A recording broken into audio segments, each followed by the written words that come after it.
Hey y'all, how are you doing? I'm great. Thank you so much for asking. It's me, Kim, and I'm back for another video. We are doing 2 days in a row. We're kind of on a roll. Hey, I definitely was not planning on getting on here today, and that's why my eyebrows are so dark. I tint them myself. I did it yesterday thinking I was going to have a couple days for them to like chill out, but we're just giving you like bold. And that's fine. So look, if you follow me on Twitter, you know why we're here. I've been arguing with people on Twitter for like 24 hours. And I'm not even sure how wise it is for me to be on here. And let me just tell y'all, if I decide that this was too much, I'm taking it down and it's going to go on Patreon. But I thought I would use this fake drama as an opportunity to talk about something I've never discussed before.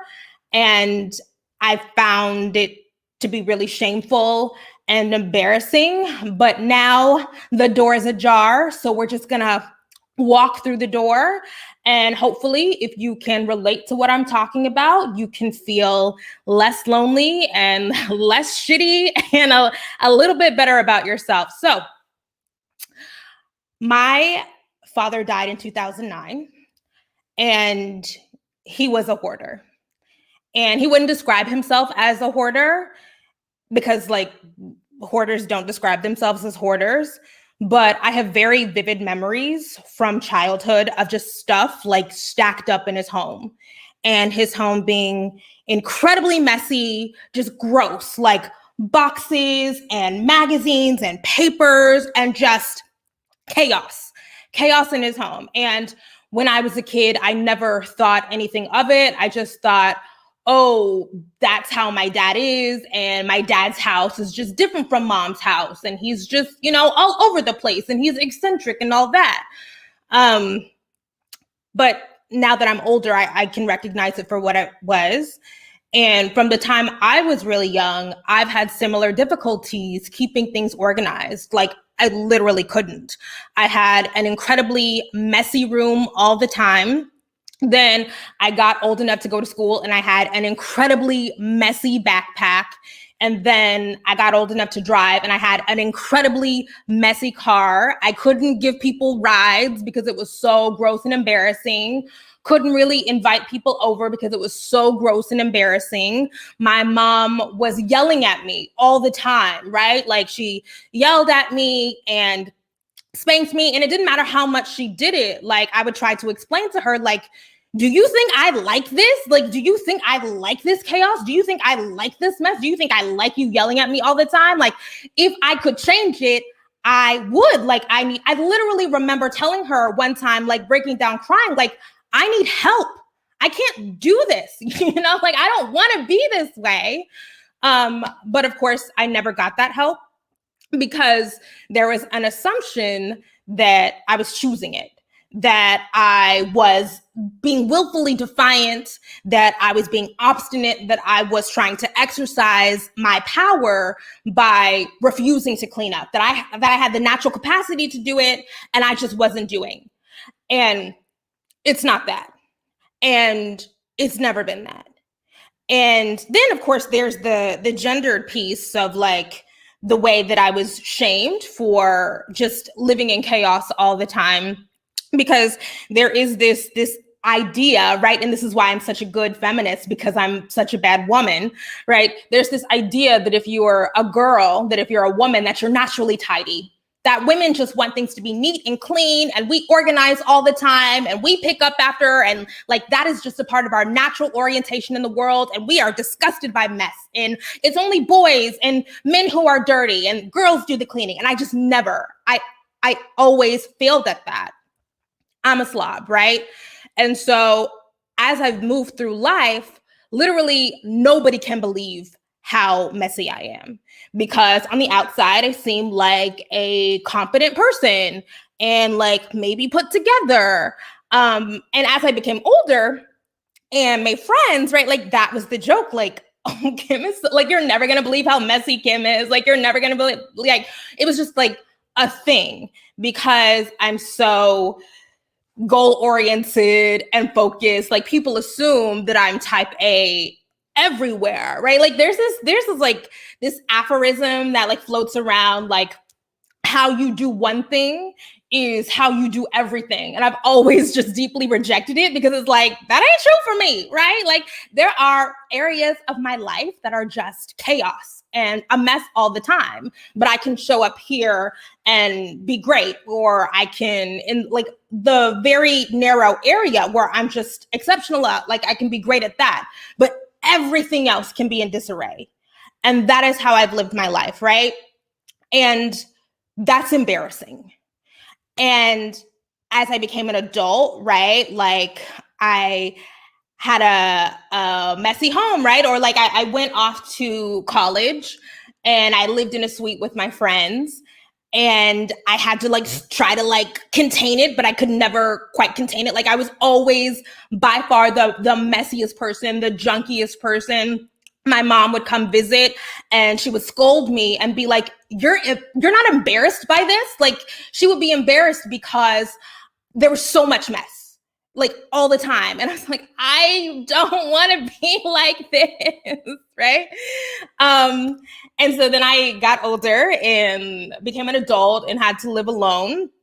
And then I had an incredibly messy home.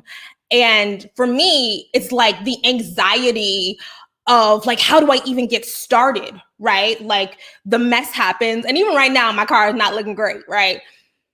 And it's like the mess like slowly accumulates, and then the anxiety, like the dread comes of like, where am I even going to start and how am I going to do this? And it's just too much. And then you get paralyzed by feeling overwhelmed by the fact like that the mess has accumulated, you know, and then it just piles up and piles up and piles up, right? So as I got older, I had a home, right? I've had homes. And, you know, something I've never talked about, and I guess this is the time to talk about it. When I was living full time in Oklahoma, I always sat down in front of the green chair in that corner.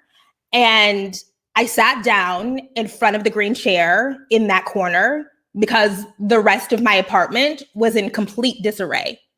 It was incredibly messy all the time. And so like, that was my safe corner. Like, that's it. Like, if you want to know why, like, that is it. And so it's so beyond out of control. And when you are living like that, it is so shameful and it is so isolating. Everybody knows that I love my nieces more than anybody in the world. They never stepped foot in that apartment because it was so overwhelmingly messy, because I was so embarrassed, like, protect the babies.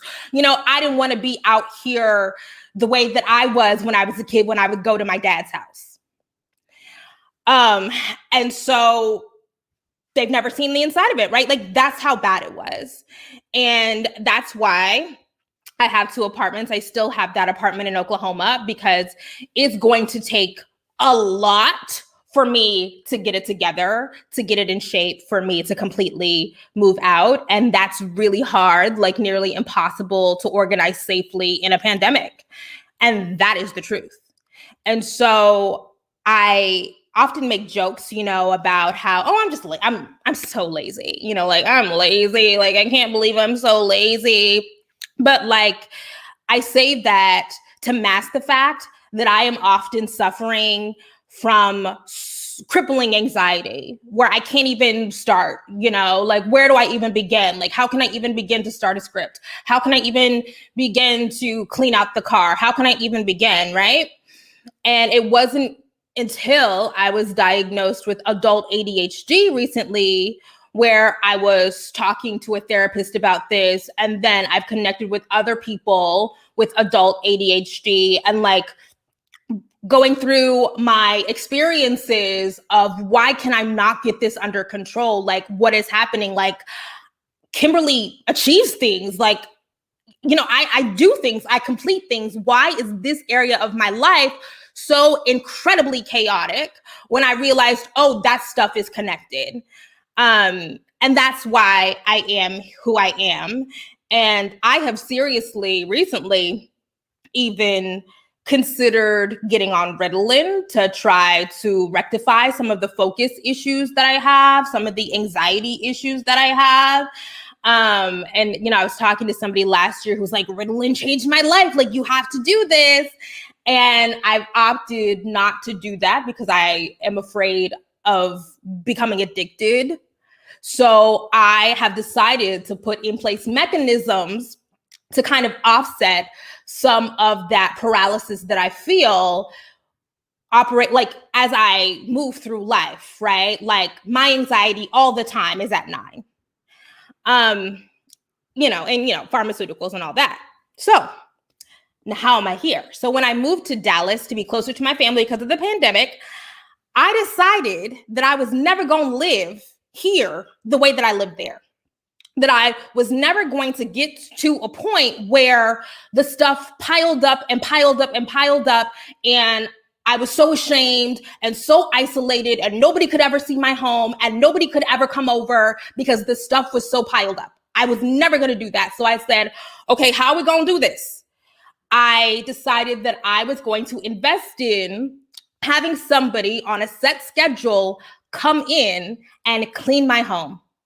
And that is where this shit popped off on Twitter today, because I simply am not going to cut my family off. Like, I want to be able to have my nieces over here. I want to be able to have my mom and my sister over here. I want to be able to move around my home freely and not be ashamed that y'all gonna see like clothes from 2009 piled up. Like, that is freedom for me.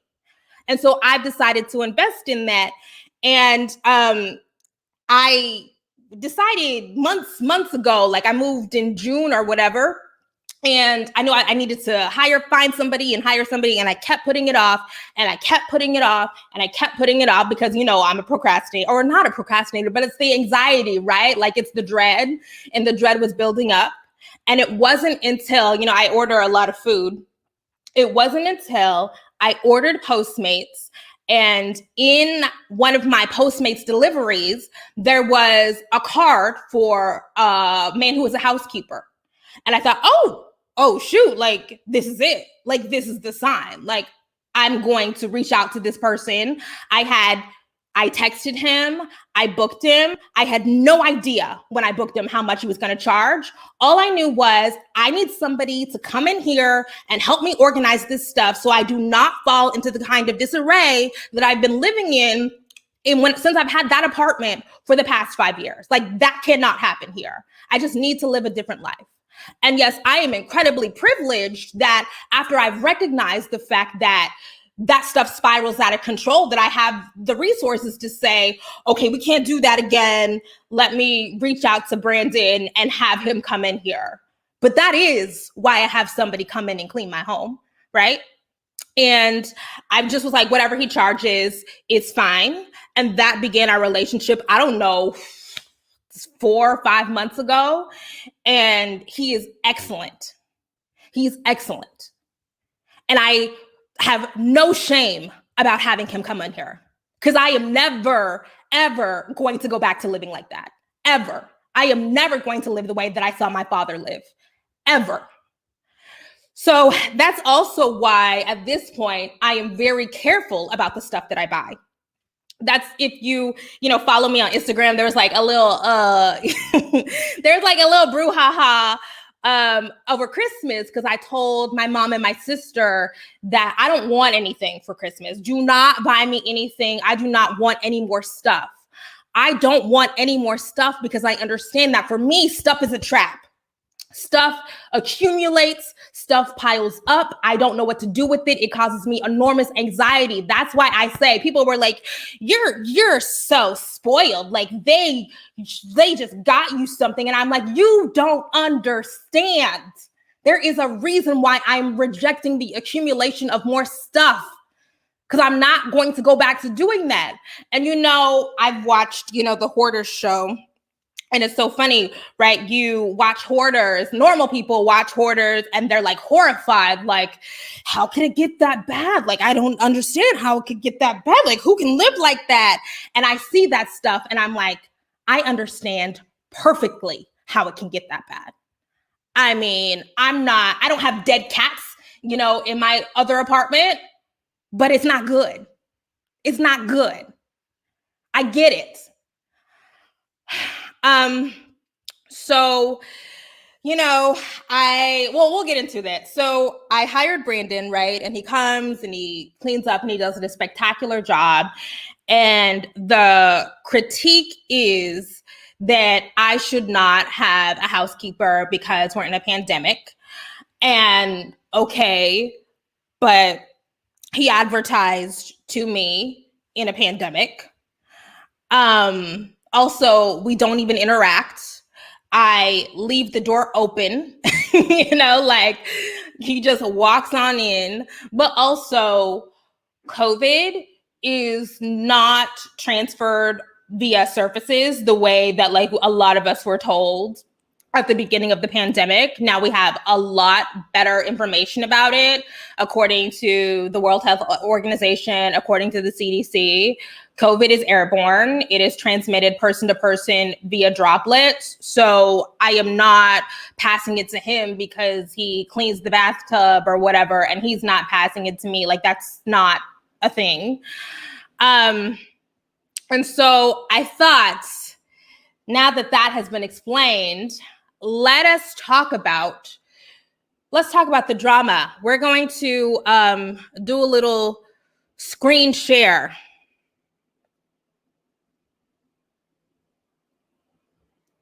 Yes, my eyebrows are super dark right now because I tint them myself. I was not expecting to be on camera for the next couple of days. I was going to give them some time to chill out, but I had to come on here and say this, okay? Sometimes we have cute days and sometimes we have crazy eyebrow days, and this is one of them, okay? Take me as I am. So this is where it all started. Oh, no, that is not where it all started. Sorry. Let's go share screen. This is where it all started. Is it this one? Oh, I keep getting the same one. Sorry.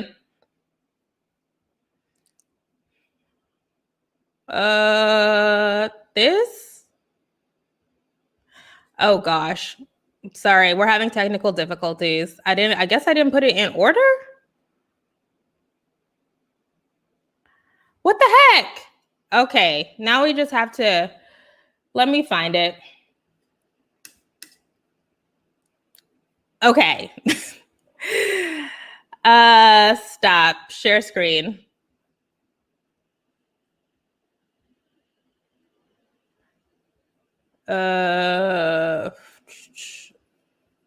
Okay, this one? I don't know. I can't get it to show up. But anyways, let's stop. Why is it not working? Sorry, guys. Just wait a second.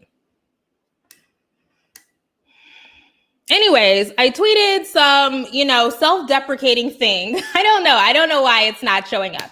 I tweeted some like self-deprecating thing about, oh my gosh, like when my housekeeper comes, he's going to be like, damn, bitch, you live like that, like with the Goofy meme.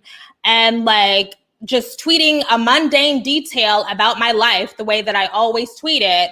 And then people jumped on that and were like, you have a housekeeper? You have a housekeeper? Like, how can you be anti-capitalist if you have a housekeeper? He literally gets paid $55 an hour.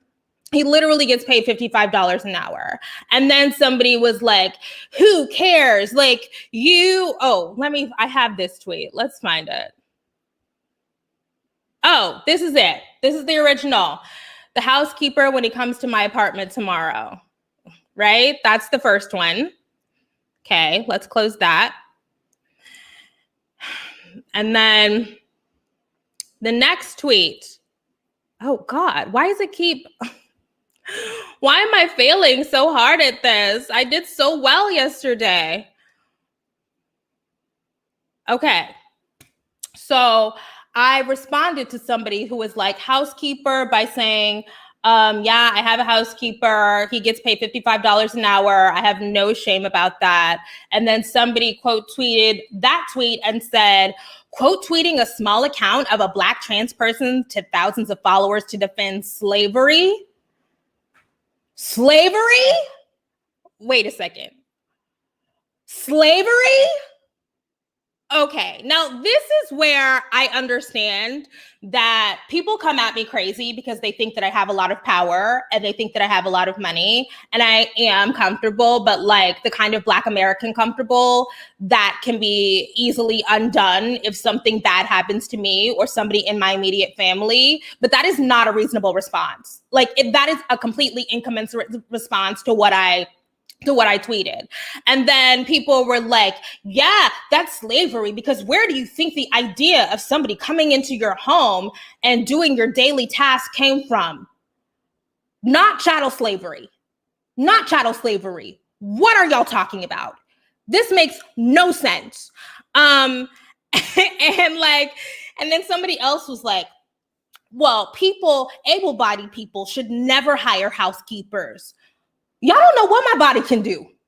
Y'all don't know what my mental health is. Y'all don't know why I have a housekeeper, okay? It is because you expect everybody to reveal every single part of their trauma and their life all the time that you feel entitled to me having to come out and say, actually, I have crippling anxiety that I've suffered from since I was 6 years old, and I literally cannot clean. I get overwhelmed, and I'm actually a hoarder. But you don't deserve that.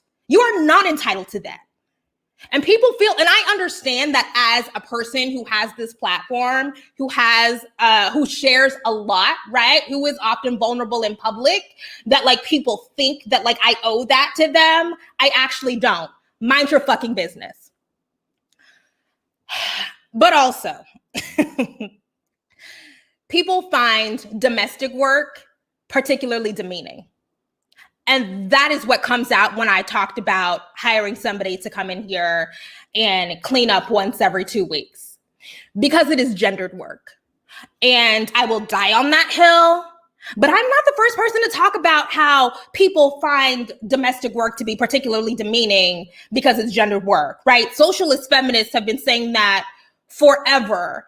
And if we really want to go here, right, in Women, Race, and Class, Angela Davis makes the argument that we can't get to quote unquote gender liberation without making quote domestic work highly skilled, highly paid labor, because women are expected to shoulder so much of the burden of taking care of the home and cleaning up in the home and cooking that makes us trapped in the domestic sphere, right? But she's not the only socialist feminist to say that. Right? That is a very popular idea. So when people are coming at me with these vaguely Marxist ideas about slavery and exploitation, they're quoting Marx, but actually not dealing with the ways that Marx neglects gender and race in there. And and that's why I get embarrassed to be going back and forth with these people, because y'all don't know what you're talking about. I have to engage because people think that I have power, because people think I have this platform. I have to engage all of these nonsense, bad faith arguments with people who don't know. It's nonsensical to me.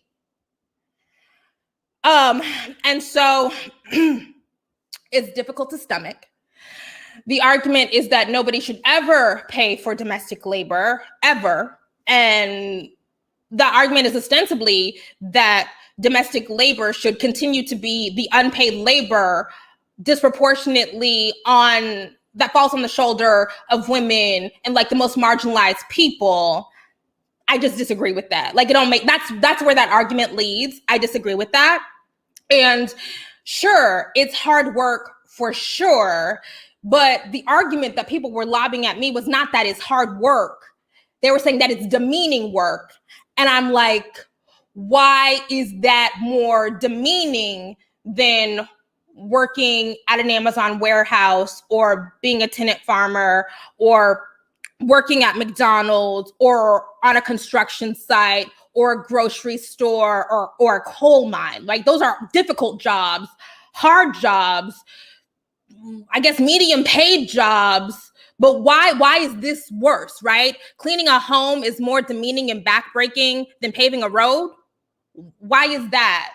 Help me work through that logic, right? And then there is people pointing out the class dynamics. Sure, right? Every service-based business has class implications for sure.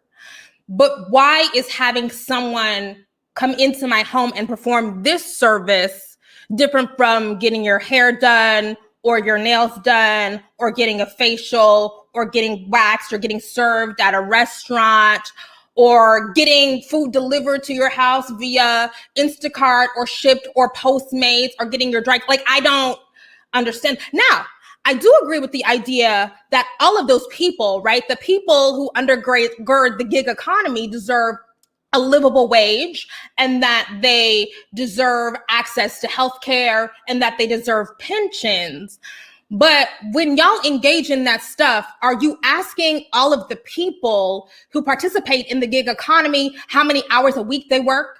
Are you asking them if they're being paid a living wage? Are you asking them if they can go to the doctor if they get sick?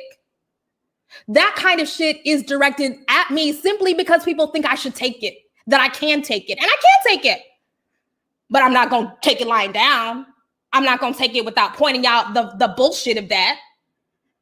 You know, and you know, and another question, right? And I think that this is a real legitimate open question. If you feel like $55 an hour is not enough for that kind of labor, let me know how much is enough. Because as I mentioned before, I booked him before I even knew how much it was going to cost. I said, whatever it costs, I'll pay it. So what is a fair wage? Let me know. Is it $100 an hour? Is it $120? Is it $150? I'm super curious about that. And I think that there is like this bifurcation, like this fake binary between like the good kind of wage labor, the uplifting kind of wage labor, and the demeaning kind of wage labor that is just also false. It's bullshit. And those are the kinds of arguments that we see with people who are deeply, deeply against sex work. And it's just so fascinating to me, right? To see progressive people doing that kind of stuff. In my mind, it says a lot more about how you feel about quote unquote domestic work than whatever the fuck I'm doing. Because it is not necessarily more exploitive than whatever the shit that pays your bills. It might be more difficult, sure, but more exploitive? I'm not sure about that.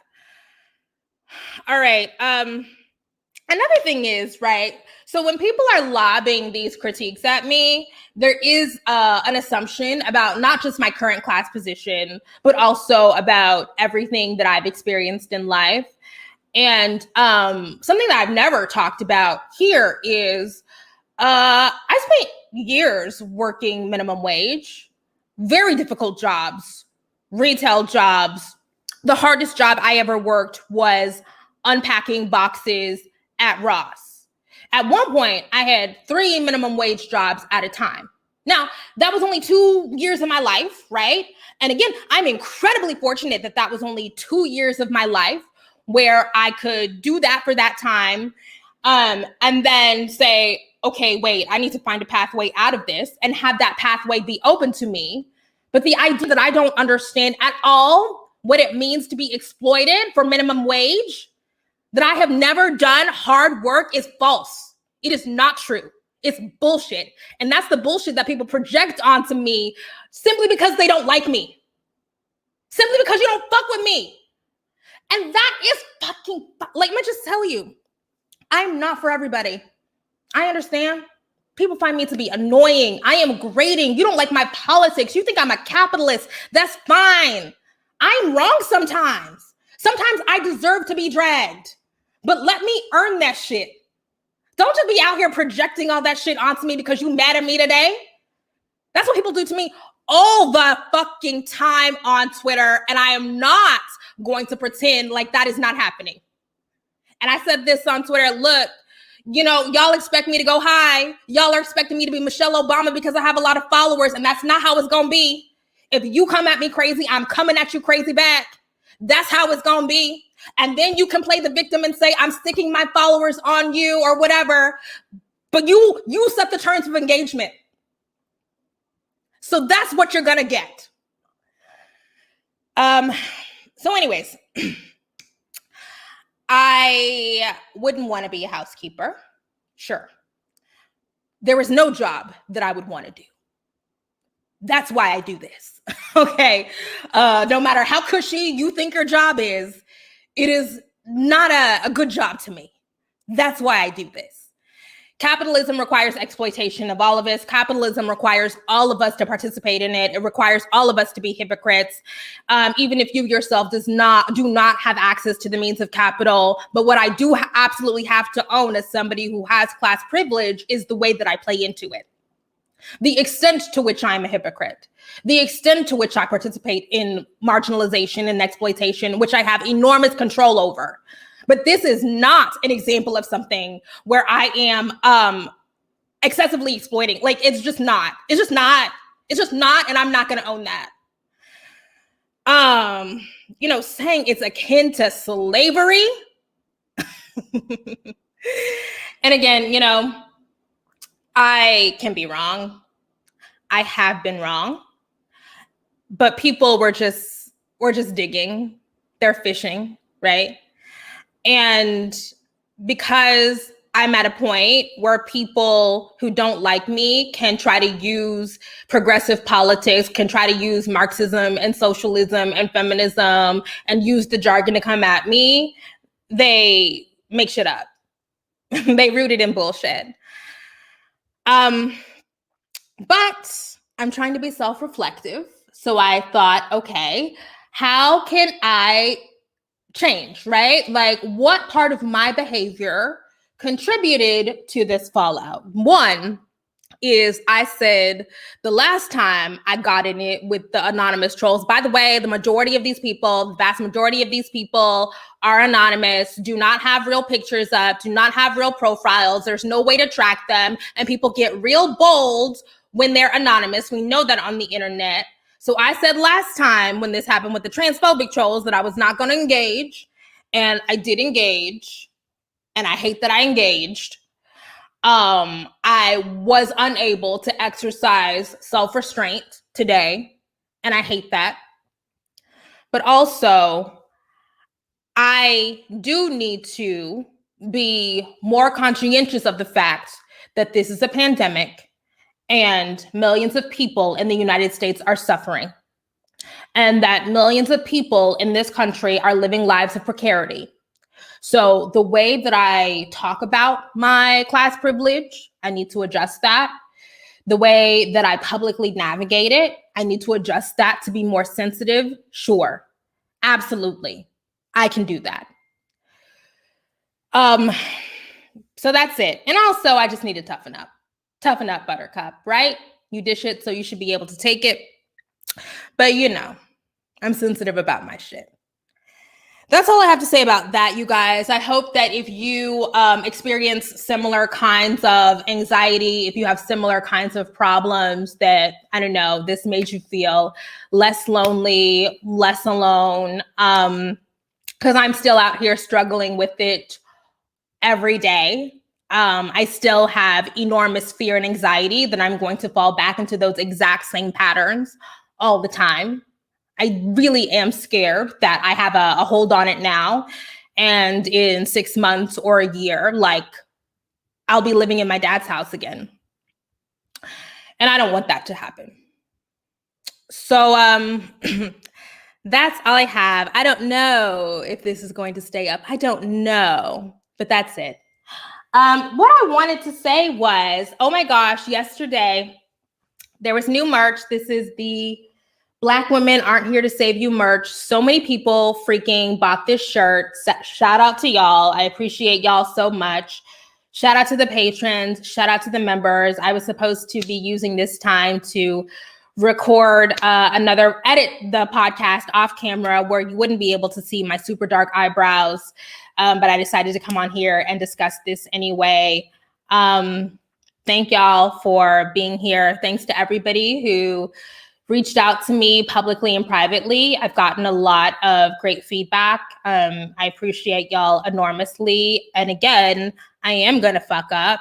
I am human. I am going to be, I don't know, really tone deaf. That's an ableist term, sorry, about, my life and the way that I live. I am going to overshare. And so I want to be accountable. But this today was not about accountability. It was about a pile-on. It absolutely was. And I know that from some of the anonymous accounts that I saw. Absolutely.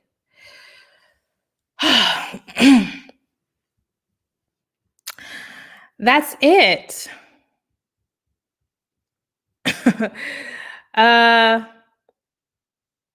That's it, you guys. I will talk to you later. I don't know if this is going to stay up.